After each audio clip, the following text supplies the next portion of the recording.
প্রধান অতিথির বক্তব্য নিয়ে আসার জন্য বিনীতভাবে অনুরোধ করছি বাংলাদেশ জামাত ইসলামী কেন্দ্রীয় নির্বাহী পরিষদের অন্যতম সদস্য, বাংলাদেশ জামাত ইসলামী কেন্দ্রীয় প্রচার ও মিডিয়া বিভাগের সেক্রেটারি, বাংলাদেশ সুপ্রিম কোর্টের বিজ্ঞ আইনজীবী, মুক্তাগাছা মাটি ও মানুষের নেতা, জননন্দিত জননেতা অ্যাডভোকেট মতিউর রহমান আকন, অ্যাডভোকেট মতিউর রহমান আকন। আল্লাহু আকবার। আসসালামু আলাইকুম ওয়া রাহমাতুল্লাহি ওয়া বারাকাতুহু। আলহামদুলিল্লাহি রাব্বিল আলামিন। আসসালাতু ওয়াসসালামু আলা সাইয়্যিদিল মুরসালিন ওয়া আলা আলিহি ওয়া আসহাবিহি ওয়া আহলি বাইতিহি ওয়া শুহাদাই উম্মতিহি আজমাইন।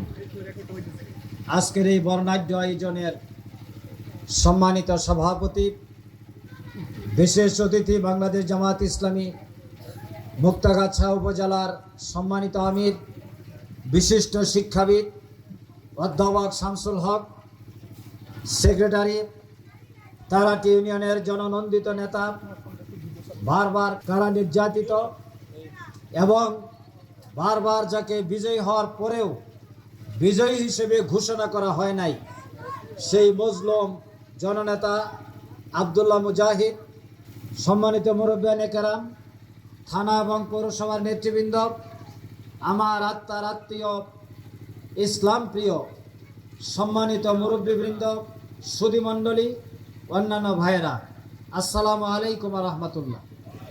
অমুসলিম ভাই এবং বন্ধুদের প্রতি আমার আন্তরিক শুভেচ্ছা এবং মোবারকবাদ।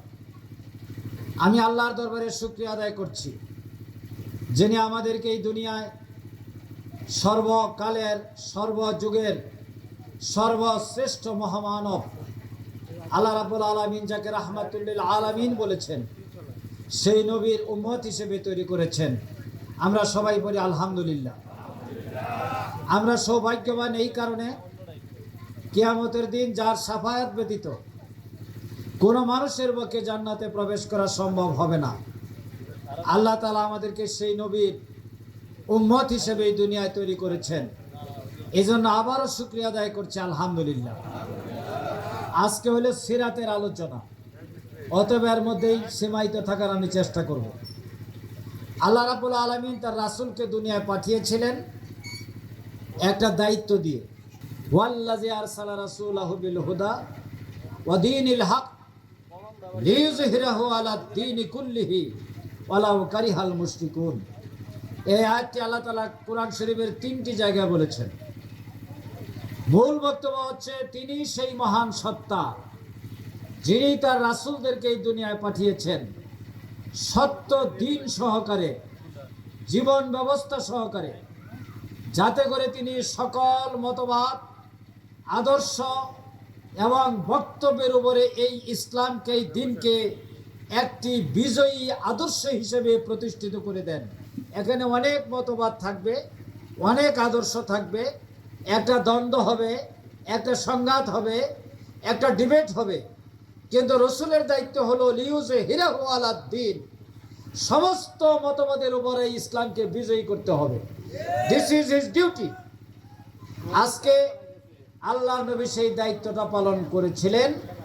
পবিত্র মক্কা নগরী থেকে তার যাত্রা শুরু হয়েছিল, আর কত প্রতিকূল পরিস্থিতির সম্মুখীন তিনি হয়েছেন এটা আমরা জানি। আপনারা ইতিহাসে পড়বেন, সিরাতে লেখা আছে। আমি আজকে যে বিষয়টি বলতে চাই, যে পৃথিবীতে বর্তমানে 200 কোটি মুসলমানের বসবাস, আর 240 কোটি হইল খ্রিস্টান, 130 কোটি হইল হিন্দু, আর ইহুদিদের সংখ্যা হলো 1,50,00,000। এক ঢাকা শহরে 2 কোটি মানুষ থাকে, আর সারা বিশ্বে ইহুদিদের সংখ্যা হলো 1,50,00,000। আল্লাহ তাআলা ইহুদিদের কথা কোরআনে উল্লেখ করেছেন। তারা মানবতার দুশ্মন, তারা রসুলের দুশ্মন, তারা ইসলামের দুশ্মন। এই ইহুদিদেরকে আল্লাহ রসুল মদিনা থেকে বিতাড়িত করেছিলেন। সুতরাং ইহুদিদের বিরুদ্ধে রুখে দাঁড়ানো, প্রতিবাদ করা এটা প্রত্যেক উম্মতে মুহাম্মদের ইমানি দায়িত্ব। যে ফিলিস্তিন মুসলমানদের প্রথম কিবলা জেরুজালেম, মসজিদুল আকসা, আল্লাহ রাব্বুল আলামিন কালাম হাকিমে মসজিদুল আকসার বর্ণনা দিয়েছেন, সুবহানাল্লাযী আসরা বিআবদিহি লাইলাম মিনাল মাসজিদিল হারাম ইলাল মাসজিদিল আকসা। আল্লাহ রাব্বুল আলামিন কালামে বলেছেন, আল্লাহ তার রাসূলকে একটা ইসরা করেছিলেন, একটা ভ্রমণ করিয়েছিলেন আকাশ পথে। সেই ভ্রমণটা শুরু হয়েছিল আল্লাহর ঘর বর্তমান বাইতুল্লাহ থেকে, আর তিনি এখান থেকে গিয়েছিলেন বাইতুল মসজিদুল আকসায়। সমস্ত নবীদের উপস্থিতিতে সেখানে সালাত কায়েম করেছেন, সালাতের নেতৃত্ব দিয়েছেন। এরপরে তিনি আসমানে আল্লাহর নির্দেশে তিনি ভ্রমণ করেছেন। এটাকে বলা হয় মেরাজ।